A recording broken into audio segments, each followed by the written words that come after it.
가슴 안녕히 가시고.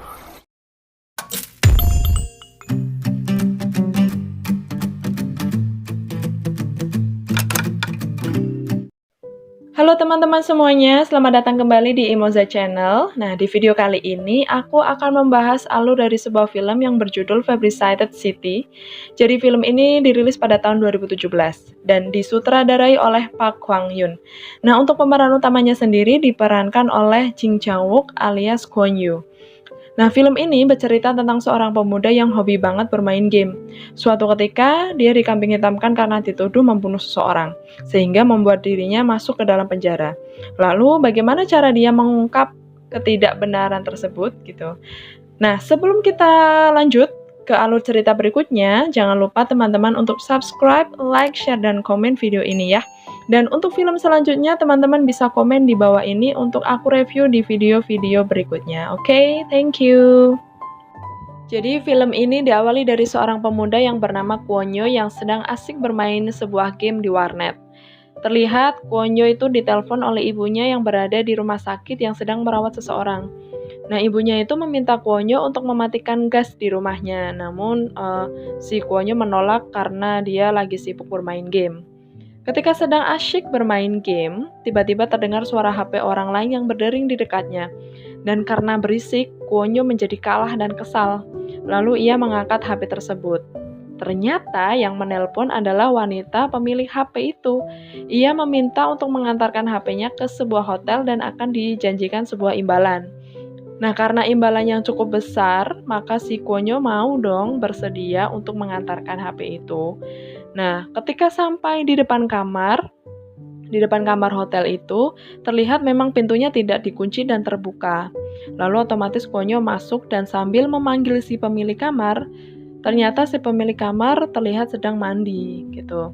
Nah, perempuan pemilik HP itu meminta tolong kepada Kwon Yoo untuk menaruh HP-nya di dalam kamar saja gitu ya. Kemudian Kwon Yoo menaruh HP, lalu mengambil uang yang telah dijanjikan oleh perempuan itu. Setelah itu dia pergi. Keesokan harinya, ketika Kwon Yoo sedang tidur, tiba-tiba pintu rumahnya didobrak dan dia pun ditangkap atas tuduhan pemerkosaan dan pembunuhan anak di bawah umur.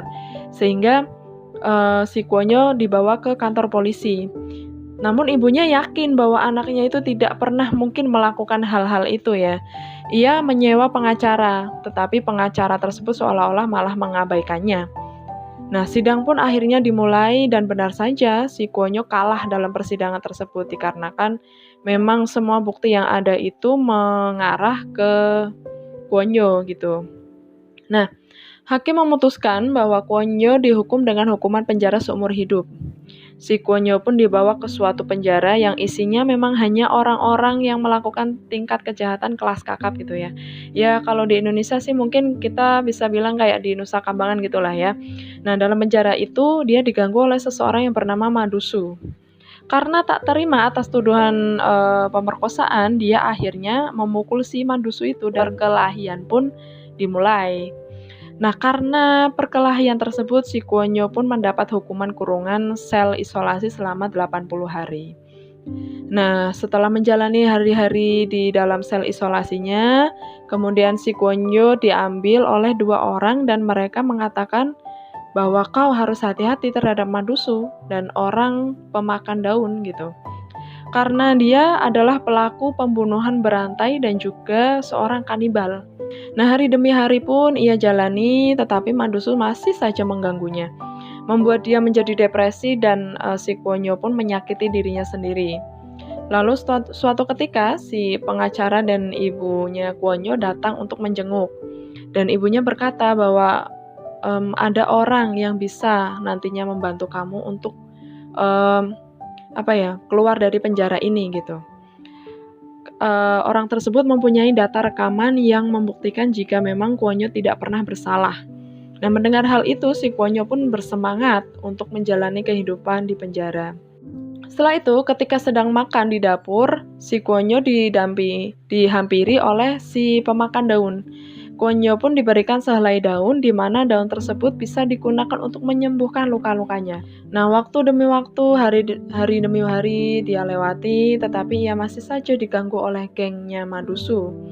Si Kuonyo pun merasa bosan diganggu terus, akhirnya dia berhasil menghajar Madusu.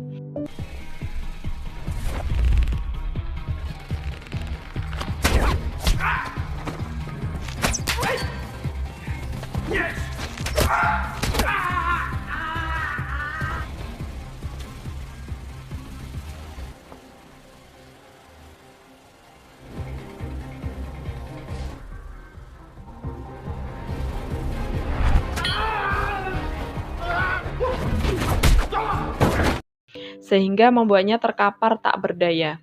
Lalu petugas pun datang untuk memisahkan keduanya ya, dan mengatakan kepada Kuonyo bahwa ia mendapatkan kunjungan dan ternyata orang yang mengunjunginya adalah pengacaranya itu sendiri. Nah, si pengacara mengatakan bahwa ibunya Kuonyo telah meninggal dunia. Hal itu otomatis sontak membuat Kuonyo terpukul dan merasa sedih sekali. Karena sebelum ibunya meninggalkan dia, ibunya pernah bilang bahwa ia akan menyelamatkan dari penjara itu, gitu. Nah, beberapa hari dilewati, Kuonyo menjadi seorang pendiam dan ketika gerombolan Madusu itu akan mengganggunya, para petugas menghadapi mereka dan pada akhirnya mereka malah melakukan pemberontakan terhadap petugas, gitu. Suasana pun menjadi kacau tak terkendali. Si Madusu melihat kesempatan tersebut, langsung mengeluarkan pisau dengan tujuan ingin menerkam Kuonyo dari belakang. Tapi beruntungnya Kuonyo cepat menyadari dan langsung membalas serangan Madusu. Madusu pun mukanya tersayat pisau. Petugas yang melihat hal itu langsung mengarahkan pistolnya kepada si Kuonyo, dan di sini Kuonyo melakukan hal-hal gila. Dia pun melukai dirinya sendiri dengan pisau, sehingga membuat dirinya memang harus dilarikan ke rumah sakit. Nah, ternyata semua itu adalah bagian rencana yang dibuat oleh Kuonyo sendiri. Apa kalian masih ingat jika dulu si Kuonyo itu dihampiri oleh pemakan daun?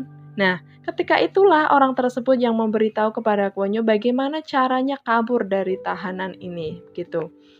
Dan benar saja, ketika dalam perjalanan ke rumah sakit, Kuonyo yang sedang pingsan, kemudian dia sadar, langsung menghajar para petugas, sehingga mobilnya pun mengalami kecelakaan.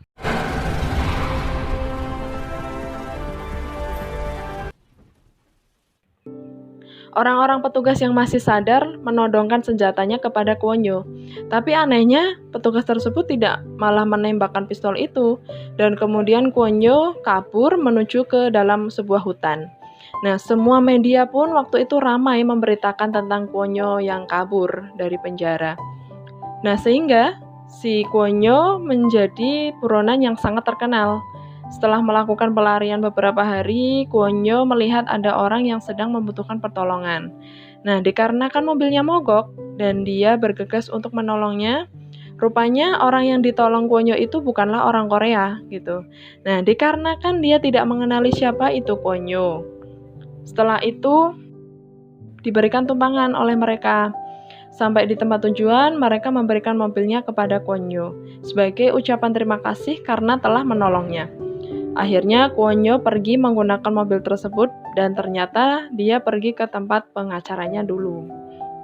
Tujuan Kuonyo menemui pengacara tersebut karena dulu ibunya pernah bilang bahwa ada orang yang bisa membuktikan bahwa dirinya tidak pernah bersalah. Tapi si pengacara menjawab itu adalah laporan palsu dan tidak lebih dari candaan anak-anak gitu. Nah, tak lama setelah itu mereka berbincang-bincang, polisi pun datang. Kemudian dia mengunjungi warnet yang dulu pernah jadi langganannya, guna untuk mencari informasi tentang orang yang akan membantu dia. Ketika sedang menggunakan komputer, dia dikejutkan karena tiba-tiba mouse yang dipakainya itu tidak bisa digerakkan. Dan ternyata komputernya itu ada yang meretas gitu ya, diretas seseorang. Melihat hal itu, awalnya Kuonyo akan pergi, tapi setelah melihat layar monitor kembali, dia dikejutkan karena dia melihat bukti video yang ternyata dia tidak bersalah gitu. Nah, setelah melihat video rekaman tersebut, ternyata orang yang membantunya adalah teman main gamenya sendiri, yaitu bernama Top Hyo. Top Hyo mengajaknya bertemu di sebuah kedai teh. Oh iya guys, jadi nama Dejang itu adalah nama samaran Kwonyo di dalam sebuah game gitu ya. Nah, setelah menunggu beberapa saat, si Kwonyo pun menerima sebuah telepon. Setelah menerima telepon tersebut, dia kembali duduk. Seketika itu pun dia dikagetkan juga oleh seorang perempuan yang ada di hadapannya. Perempuan itu kemudian memberikan Kwonyo sebuah HP. HP-nya pun berdering. Kwonyo pun segera mengangkat. Tak disangka-sangka ternyata perempuan yang di hadapannya itu adalah tak lain orang yang sedang dicari Kwonyo. Alasan Top Hyo berbicara menggunakan telepon agar suara dia bisa dirubah gitu. Nah, kemudian si Top Hyo mengajak Kwonyo untuk pergi ke rumahnya. Sesampainya di sana, Kwonyo dikagetkan kok ada banyak sekali komputer yang dipakai oleh Top Hyo. Dan tak lama setelah itu datanglah 3 orang. Kwonyo yang kaget akan hal itu langsung bersiap diri. Ternyata mereka bertiga adalah semua teman-temannya waktu di dalam game. Top Hyo menganalisa banyak sekali kasus yang mirip seperti yang dialami oleh Kwonyo. Top Hyo pun menemukan sesuatu yang sangat ganjal, di mana di setiap rekaman CCTV yang ia retas, selalu terlihat mobil yang sama, dan mobil tersebut diparkir di setiap tempat kejadian. Karena merasa ada yang mencurigakan, Top Hyo pun menyelidiki alamat mobil tersebut, dan alamat tersebut mengarah ke sebuah tempat mobil rongsokan. Kemudian Kwonyo pun pergi ke tempat tersebut dengan tujuan untuk mengetahui siapa sih motif di balik semua ini gitu kan. Nah, mobil tersebut diparkir di tempat itu, tetapi ada 2 orang yang mencurigakan. Karena penasaran, akhirnya Kwonyo mengikuti mobil tersebut. Tibalah dia di suatu tempat dan terlihat 2 orang membawa box berwarna putih. Ketika akan memasuki rumah tersebut, Kwonyo melihat ada orang lain yang datang dan mereka juga membawa alat-alat kebersihan. Ia pun mengintip dong. Si Kwonyo mengintip yang mereka lakukan tuh apa sih gitu. Dan ternyata mereka memfoto dan membersihkan bekas-bekas darah yang berceceran. Lalu ia mendapatkan panggilan dari temannya, dan temannya itu memberitahu kalau mobil Audi yang dikendarai 2 orang tadi itu sudah balik lagi. 2 orang tersebut kemudian memindahkan box putih yang dibawanya ke mobil box. Yang awalnya mobil box itu mobil mebel, diubah labelnya menjadi mobil pendingin. Temannya Kwonyo pun mengejar mobil tersebut. Kemudian ia memberitahu kepada Kwonyo bahwa mobil tersebut masuk dalam gedung sambil membawa box berwarna putih. Mereka mencari cara bagaimana agar bisa masuk ke dalam gedung tersebut. Top Hyo pun berhasil akhirnya masuk ke sistem ke dalam gedung tersebut gitu. Sehingga mempermudah Kwonyo untuk masuk ke dalam gedung tersebut pula. Nah, setibanya di suatu ruangan, dia melihat adanya box berwarna putih, kemudian dia pun membukanya. Betapa kagetnya si Kwonyo karena di dalam isi box itu ternyata ada mayat. Top Hyo pun memberitahu bahwa akan ada yang datang. Kwonyo pun langsung buru-buru bersembunyi. Mereka seolah-olah sedang melakukan manipulasi terhadap kematian orang tersebut. Seseorang terlihat memberikan paket, yang ketika dibuka, paket tersebut hanyalah sebuah sarung tangan. Anehnya, sarung tangan tersebut sengaja dipakai untuk memegang benda-benda yang ada di sana. Nah, sekarang saatnya bukti-bukti itu ditunjukkan. Siapa dalang di balik semua ini? Ternyata tidak lain adalah pengacaranya sendiri. Wah, ini ngeri sih. Nah, tapi di sini Kwonyo belum menyadari bahwa si pengacara itu adalah dalangnya, gitu. Si pengacara memasuki sebuah ruangan, yang dimana ruangan tersebut itu terdapat suatu alat yang memang digunakan untuk praktek si pengacara itu, gitu. Nah, mesin tersebut sangat canggih. Dia itu bisa digunakan untuk mencari data semua orang. Nah, si pengacara itu mencari data seseorang untuk dijadikan kambing hitam serta rancangan untuk pembunuhan tersebut gitu. Bertemakan penguntip dan mereka mendatangi seseorang untuk dijadikan sasarannya gitu.